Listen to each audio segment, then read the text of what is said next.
My name is Natalie Jameson, and I am 29 years old. I got married on a bright Saturday afternoon, under a sky with fairy lights, surrounded by friends, laughter, and promises of forever. It should have been perfect. Except my family never showed up. I had paid for their flights, their hotel rooms, even the outfits they would wear. I had done everything possible to make it easy for them to come. I moved the wedding closer to my hometown. I booked extra seats just in case. I checked and rechecked every detail, clinging to the hope that when the day came, my parents and my sister would be there to celebrate with me. But they weren't. At first, I thought maybe they were late, maybe their phones had died, maybe they hit traffic. I stood by the window in my white dress, bouquet trembling in my hands, waiting for them to walk through the door. They never did. When I finally got the call, my mother's voice was bright and casual, like she had forgotten the importance of the day altogether. "We couldn't make it, sweetie. Brooke's husband had a poetry reading. It was important." A poetry reading, not hers. Not even a close family member's, her husband's brother. As I stood there in my wedding dress, trying to smile for the guest who didn't know the storm raging inside me, I realized something I should have seen a long time ago. For my family, I was never the priority. That day changed everything, not just because they didn't show up, but because, for the first time in my life, I stopped making excuses for them. And I stopped making myself small just to fit into a family that never truly saw me. Planning the wedding had been my way of dreaming out loud, of building something beautiful with the person I loved. I wasn't aiming for a grand, extravagant event. I just wanted a day that felt like a simple, genuine, full of warmth. I found a small rooftop garden venue tucked away in Savannah, Georgia. It wasn't flashy, but it had a kind of magic to it, the kind that made you believe in beginnings. I picked a menu that included vegetarian options because my sister was trying out a new diet, and I made sure there was champagne because my mom always said it wasn't a celebration without it. I thought of everyone, every detail, every possible excuse they could have not to come, and I erased them, one by one. When my parents hesitated about the cost of traveling, I didn't flinch. I offered to pay for everything, the flights, the hotel, the rental car, even the new outfits they said they needed. I paid for my sister's husband too, just so she wouldn't have to travel alone. I told myself that this was what family did for each other, that it would be worth it to see them there, smiling at me as I walked down the aisle. I believed it because I wanted to believe it. Because deep down, a part of me still thought that if I worked hard enough, planned carefully enough, and gave generously enough, they would show up not just physically but emotionally too. The closer the day got, the more hopeful I became. I pictured my father walking me down the aisle, his arm steady around mine. I imagined my mother tearing up during the vows, holding my hand at the reception, telling me she was proud. I didn't realize yet that I was planning a version of the day that only existed in my head, not in their hearts. To them, showing up was never about loyalty. It was about convenience, about appearances, about what served their image, not what served their relationships. But I didn't know that yet. I was still the girl who believed that if you loved hard enough, if you gave enough, eventually you would be loved the same way in return. The morning of the wedding felt electric with possibility. I woke up early, buzzing with excitement and a little bit of nerves. My best friend, Evan, had texted to say he and his partner had landed safely.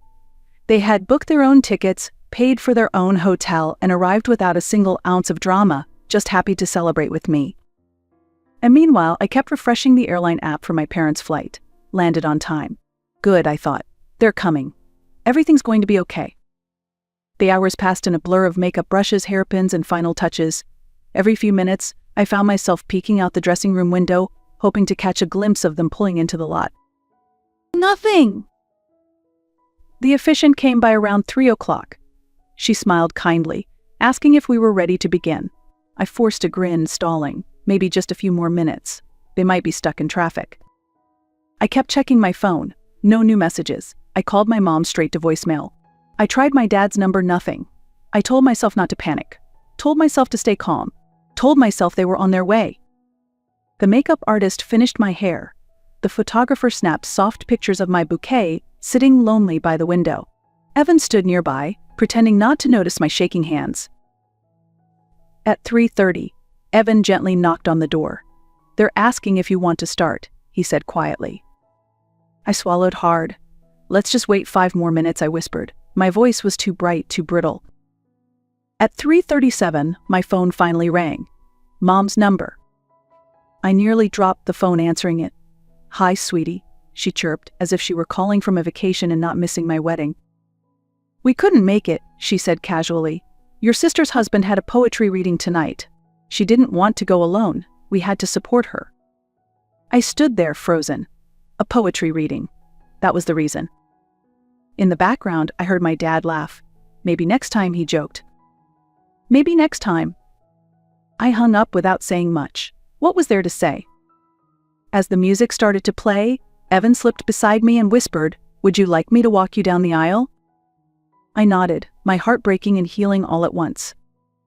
And so I walked down that aisle, not with the people who had raised me, but with the friend who had always chosen me.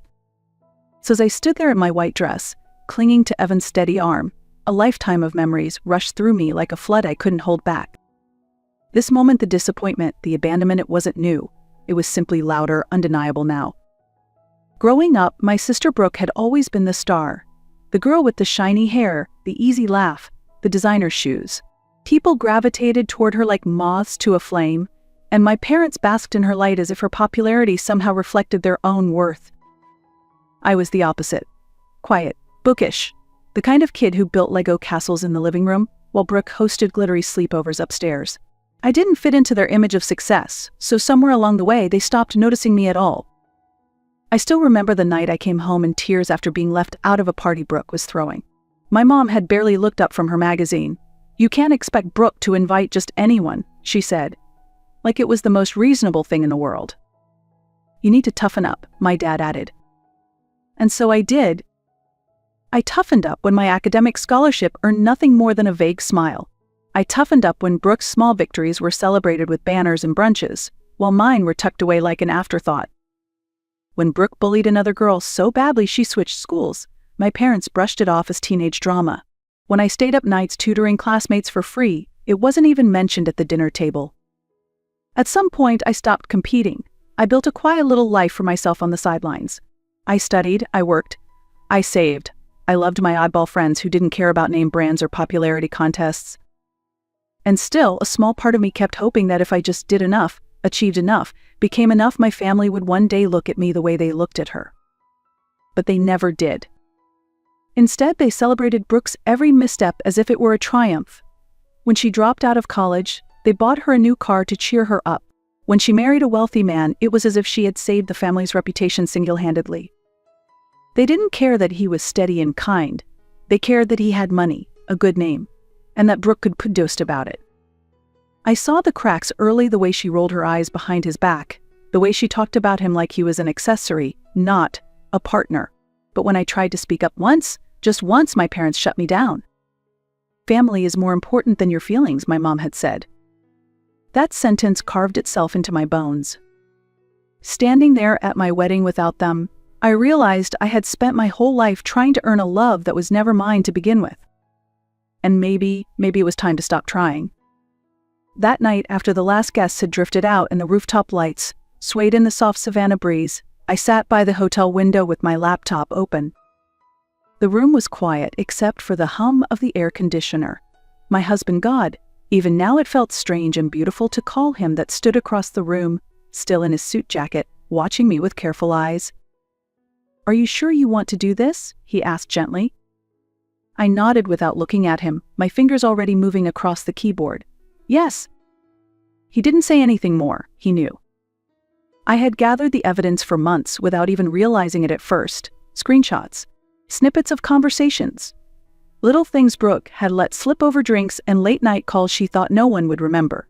Proof that she laughed at her husband behind his back, belittled him, cheated on him when the mood struck. For so long, I had said nothing, stayed silent, swallowed the injustice, because that's what good daughters, good sisters, good little girls were supposed to do.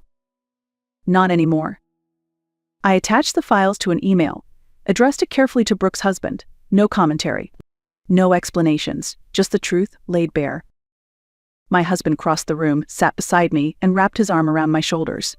I leaned into him, taking a shaky breath. "Once you send it, there's no undo button," he whispered. "I know," I said, And for the first time all day, I really smiled. Because the truth was, it wasn't just about Brooke. It wasn't even about my parents. It was about me, about finally choosing myself. For once, I wasn't going to clean up her messes. I wasn't going to protect their fragile egos.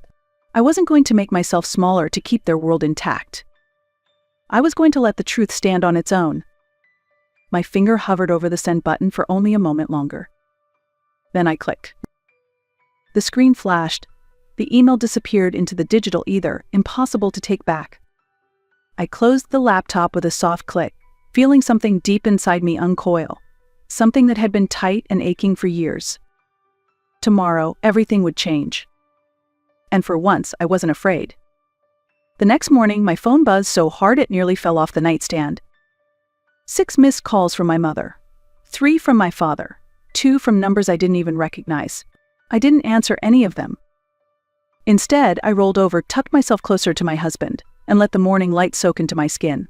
It was the first time in years I felt no obligation to run to their voices. By mid-morning, the text messages started pouring in, some frantic, some furious, some just desperate. Call us now. What did you do?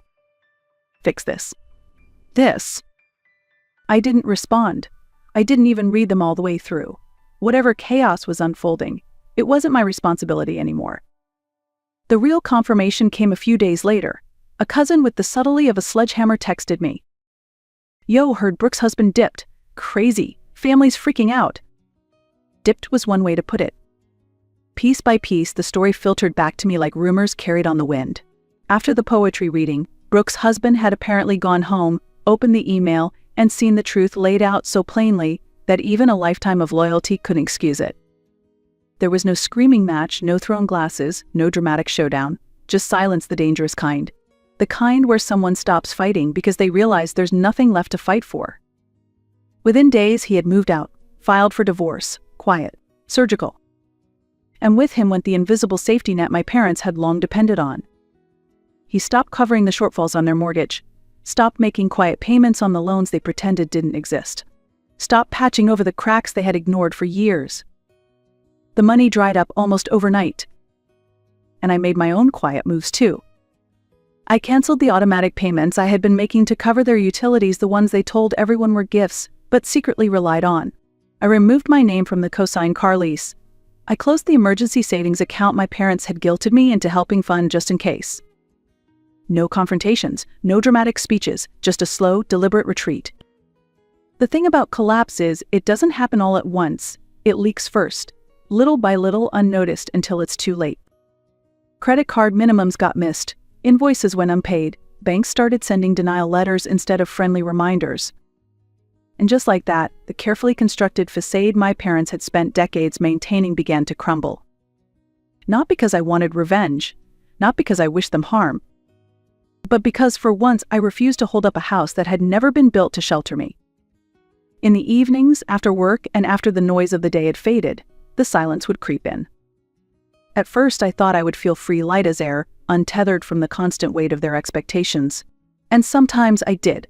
There were moments when I caught myself smiling at nothing, breathing easier, laughing louder. But there were other moments too, moments when the grief hit like a sudden sharp wave. It wasn't the loss of people who had loved me well. It was the loss of the fantasy, the idea that someday, somehow, they would change. That one day I would say or do the right thing, and they would finally see me, truly see me. Little things would catch me off guard. Reaching for a mother of the bride frame in a store before remembering there had been no mother there to frame. Drafting thank you notes after the wedding and instinctively putting my parents' names on the list before crossing them out with a shaky hand. Hearing a stranger casually say, "You must have such supportive families," and feeling a laugh bubble up in my chest, not the happy kind, but the dry, tired kind you hear at a diner at 2 a.m. when the coffee's cold and the world feels a little too big. There's a certain kind of humor that settles into your bones when you survive people who were supposed to love you, not the laugh out loud kind, the kind that's more like breathing through the ache. I spent a lot of evenings just sitting with it, the absence, the hurt, the strange, hollow freedom. It didn't feel like falling off a cliff the way I had feared. It felt like unclipping a heavy weight from my ankle and standing on my own for the first time.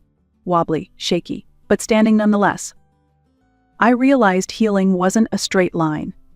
It was 1,000 tiny choices, not to text them first, not to chase after apologies that would never come, not to shrink myself back into the small version of me they had always preferred. It was about choosing again and again to stay free even when it hurt, even when it was lonely. Because in the end, the loneliness of being true to myself was still better than the loneliness of being invisible in a room full of people who were supposed to love me. 2 weeks after the wedding, life handed me a new beginning I hadn't expected. I found out I was pregnant. I sat on the cool tile floor of the hotel bathroom, the little plastic test clutched in my shaking hand. The world tilted slightly around me, my heartbeat loud in my ears. It wasn't planned. But it wasn't entirely a surprise either. We had talked about it, dreamed about it. We just didn't expect it to happen so soon. For a long time, I just sat there, palms flat against the floor, trying to absorb it. A new life. A clean slate. When I told my husband, he didn't panic. He didn't question it. He just smiled broad, genuine, and pulled me into his arms. "We're ready," he whispered into my hair. "You're ready." And for the first time in as long as I could remember, I believed him. We talked about names and nursery colors and what kind of parents we wanted to be. Quiet conversations in the safety of our little apartment, away from all the noise and judgment. And when it came time to decide who we would share our news with, the answer was clear. Not everyone gets a front row seat to your joy. Not everyone deserves it. I didn't tell my parents. I didn't tell Brooke. I didn't answer the texts that still came sometimes, asking, demanding, pretending. Some milestones are too precious to hand over to people who would only use them to hurt you. This was ours. Ours alone. Looking back now, I realized that losing them wasn't really a loss at all. It was a release. A breaking of chains I had spent my entire life pretending weren't there. Sometimes, the greatest revenge isn't anger or confrontation. It's peace. It's living well without the people who once made you feel small. It's building a life where love is unconditional, respect is mutual, and joy is celebrated without jealousy. I don't regret sending that email. I don't regret choosing myself. Because every day since, I've woken up in a life that feels more real, more whole, than anything I ever had with them. If you've ever had to walk away to find yourself, you're not alone. Like, share, and comment if you believe that freedom is worth everything.